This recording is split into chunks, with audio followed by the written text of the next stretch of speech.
So we're here at the Barbara and Thomas Warick Residence from 1958 by architect Calvin Straub, who was a professor at SC and many people call the father of post and beam architecture in the mid-century in Southern California. Yeah, I liked your story about the three of them and the teacher joined up with students. What was the full story that you were telling? Yep, Buff, Straub, and Hensman. So Buff and Hensman were the students. Straub was the teacher. This is the teacher alone. I don't believe Buff and Hensman were involved in this. Mm-hmm. This is just Straub. And what I love about this is that you see the history of the Japanese influence on modernism, craftsmen like the Gamble House and Green in Pasadena. This is also in Pasadena.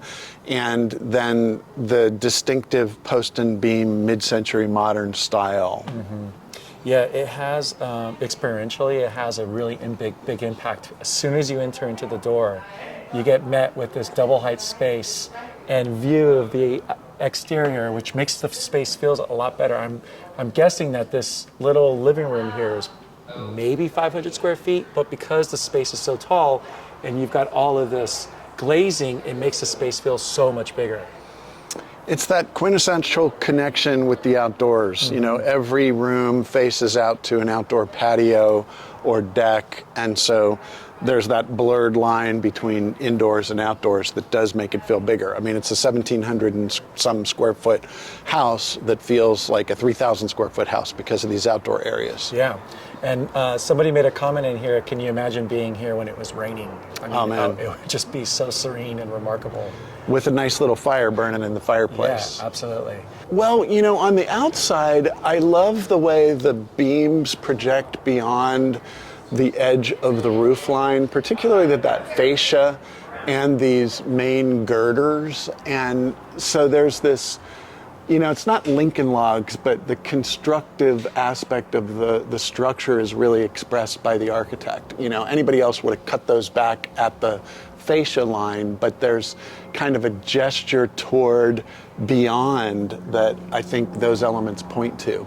Yeah, and I don't know if you're familiar, but architectural sketches their lines seem to go past those 90 degree mark, and it's almost like the beams are doing that. That's exactly right. And it's just, it creates a much different look to have that continuation than ending it at the 90 degree point.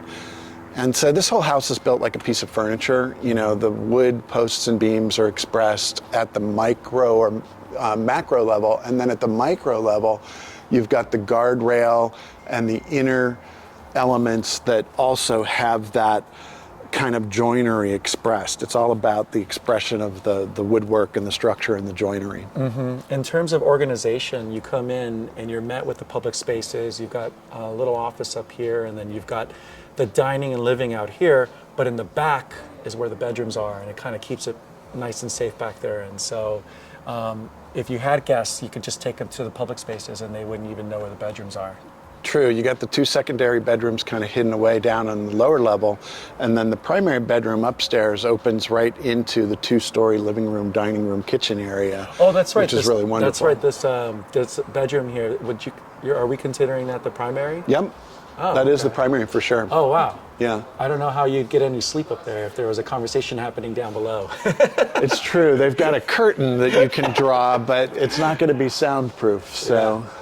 Yeah. But it's essentially an original condition. The new owners, this sold 3 years ago, the new owners put in a tight grain cork floor, which I think is a really nice improvement over the bigger grain cork floor that was here before. But all the original cabinetry with the knife edge or the knife hinge and the incredible integral stainless countertop, you know, brake metal stainless, and original appliances. The stove and cooktop are all original. Yeah, and this one's a little different. This is a mid-century. A lot of people ask, can you put an elevator in the space or in the home? And this one actually did it, and it feels like they did it quite well. I mean, I saw this house 3 years ago and I didn't even know there was an elevator. And when I look at it now, the elevator's actually in this element. And what I like about the way they did that is that they didn't continue this paneling and make this volume larger. They allowed this L-shaped form and the chimney to remain visible, and then this was painted black to kind of recede into the background. But the elevator drops out onto the exterior here, into a closet here, and it's completely invisible in the carport above. And so a less successful intervention would have put a big clunky box right out into here, but this just completely disappears. Yeah, absolutely. It doesn't mess with the exterior space, and they've got two lovely exterior spaces. One out on this, coming out of the dining room, but then you've got one coming out of the kitchen as well. So you've got these two exterior outdoor spaces that relate completely to the space. And it's like a feeding frenzy out here. It's kind of fun. It was a reunion of all the architectural real estate nerds. And we were joking that let's all get together and pool our resources and do like an architectural timeshare out here. You can have it next weekend. Marcus can have it the weekend after that. I'd like it for Thanksgiving if that's okay. And we'll all be able to enjoy the space over time. Well, I'm Mark, and this is Brian with the Value of Architecture. And this is another example of the value of architecture. Really, this house is $3 million, and I have a feeling it'll probably be under contract by this weekend. Yeah, I think so too. Yeah.